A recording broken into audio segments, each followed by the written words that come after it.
Alright, Zero Dawn patch 1.20 is out now. I will show you all the new features in this video. Let me know what you think in the comments down below. And don't forget to hit that like button.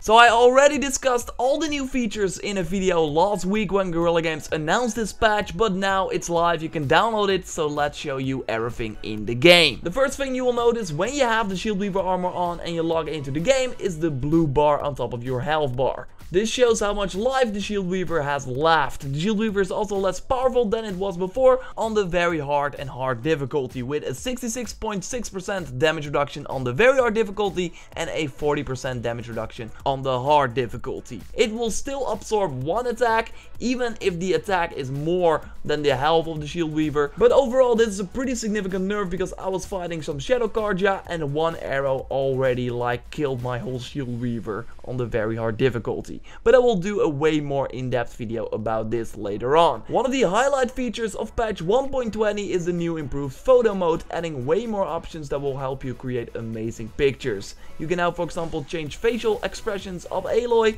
so she will not be just staring in every picture. But even awesomer are the many new body poses Aloy can do right now. This will add an amazing new layer to the pictures you can take. You can also select a greetings from card, and this is very awesome. Aloy can now look into the camera, as you see right here. She just moves her face while you move the camera. That's pretty cool. And you can also see a grid.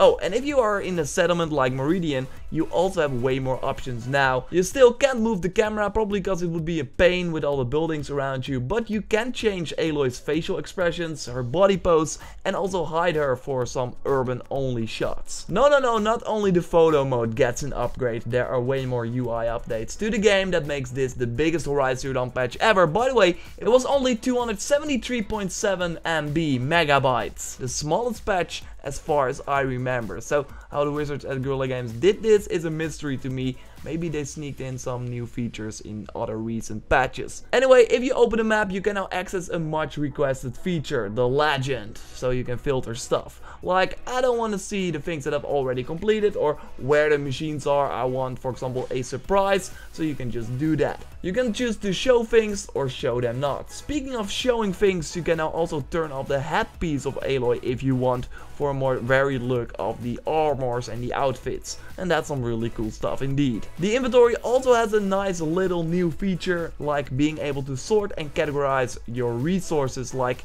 sort by item value, popularity, rarity, most and most unrare, so you can then have a better look at your resources, which is pretty nice. And this also works when talking to merchants when trying to sell stuff. Also cool when talking about merchants is this feature. You can now press triangle to add stuff that you can then sell all at the same time.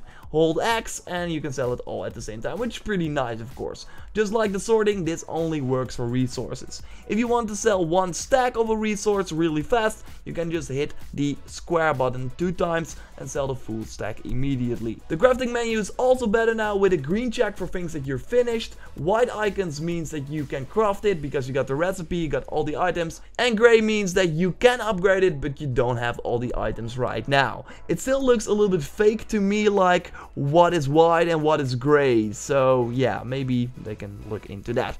I hear you ask, is there more? And yeah, well, there is more. If you want to see how much time you've played Horizon Zero Dawn, first you could only do that by creating a manual save at a campfire. Well, now you can go to a notebook and select statistics to see it under other, as you see right here. What? Don't judge me. If we move into the options for the last time, we now see under controls a sensitivity bar that you can use to make the game suit your playstyle even more. And under general, there is custom HUD. Hold tight, this is pretty insane. Go to HUD, select custom and click the newly appeared custom HUD option. Here you can really go nuts. You can really change everything, like the enemy awareness icons, their health bars, and you can also make your XP bar disappear. I don't know why you would do that, but it's pretty cool that you can, I guess. Then last but not least is a fix for a skill that has been broken for a very long time, the strike from above, where you could not kill enemies while being airborne. Well, I'm happy to report that this has really been fixed by Guerrilla Games, so great job guys. There are also way more fixes that you can look into in the patch notes I put in the description down below. If you have any questions about patch 1.20, let me know in the comments down below. I will do way more coverage about it if there is some interesting stuff. So be sure to subscribe for everything Horizon Zero Dawn. Like the video if you did, and I will speak to you next time. Goodbye.